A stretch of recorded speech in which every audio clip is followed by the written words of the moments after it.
आज मैले फेरि नयाँ भिडियो लिएर आइरहेको छु। आज चाहिँ म पोर्कको मासु बनाइरहेको छु।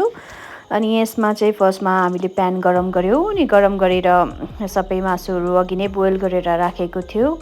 यो मासुहरू सबै मजाले हामीले फेरि यो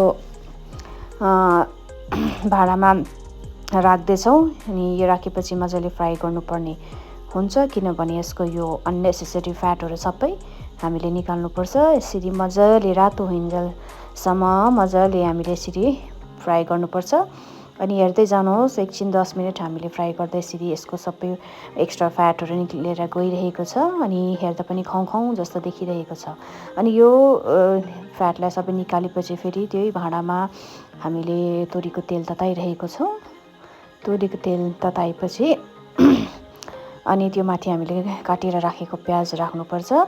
सानो सानो काटेर राखेको प्याजहरू मजाले यसरी राखिएपछि यसलाई पनि मजाले भुटेर जानुपर्छ, भुट्नुपर्छ। प्याजलाई पनि रातो रातो बनाउनुपर्छ।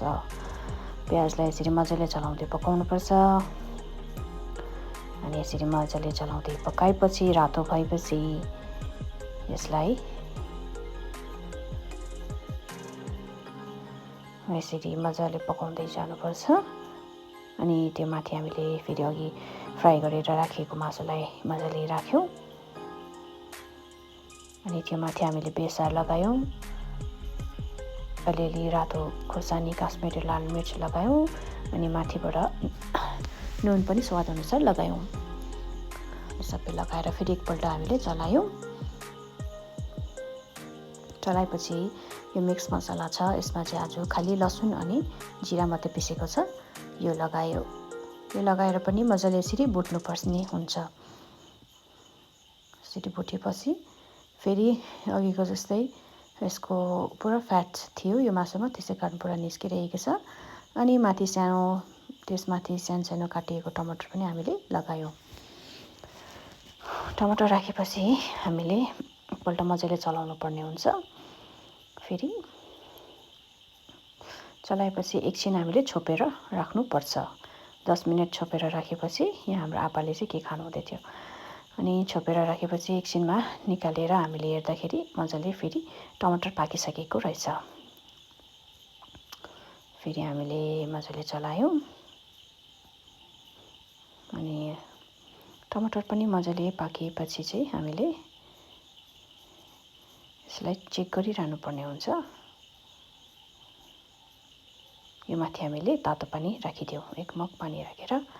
अनि यो चाहिँ हाम्रो बारीमा भएको टिम्बुरो हो। यो चाहिँ हाम्रो बहिनीले खै के गर्दैछ, घर सफा गर्ने खोज्दैछ। अनि अहिले यति बेला राति चाहिँ उहाँले चाहिँ टचवुड लाउँदैछ। म चाहिँ खाना पकाउँदै थिएँ, उसले चाहिँ टचवुड लाउँदैछ यहाँ सोफातिर। पहिला लाउँदा भएन, अनि यसरी लाउनु हुँदैन रहेछ। टचवुड चाहिँ एक सिङ्गल स्ट्रोक लाउनु पर्ने रहेछ यसरी।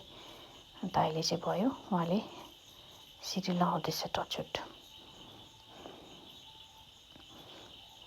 उहाँको भोलि गेस्टहरू आउने अरे, त्यसै कारण उहाँ रेडी छ।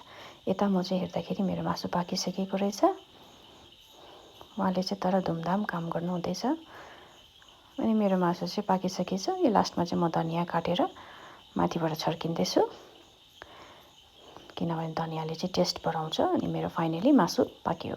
तपाईँले पनि यसरी पकाउनु, साह्रै मिठो हुनेछ। अनि यो चाहिँ हाम्रो घरको बाहिरबाट देखिएको दृश्यहरू हो। यहाँ पर मम्मीले चाहिँ हेर्नु हुँदै थियो। यो पर जुन चाहिँ देख्दैछ यो चाहिँ कालिम्पोङ देखेको हो।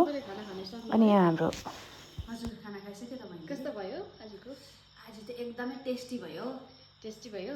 हजुर, मैले त पुरा खाएँ मासु। डल्लै खायो है आज तपाईँले? गुड। तपाईँलाई कस्तो भयो? मैले 7 पिस जस्तो खाएछु मासु। मिठो भयो? हजुर, पुरा खाइदिएँ मैले पनि। ए धन्यवाद। यता हेर्नुहोस्, तपाईँले कति पिस खानुभयो अरे? मैले 7 पिस जस्तो खाएछु हौ। ए मिठो भयो। धन्यवाद। तर अहिले मेरो फोटो चाहिँ कस्तो कस्तो आउँदैन, त्यसले इग्नोर गर्नुहोस्, मैले मुख पनि दुख्छिनँ। हुन्छ।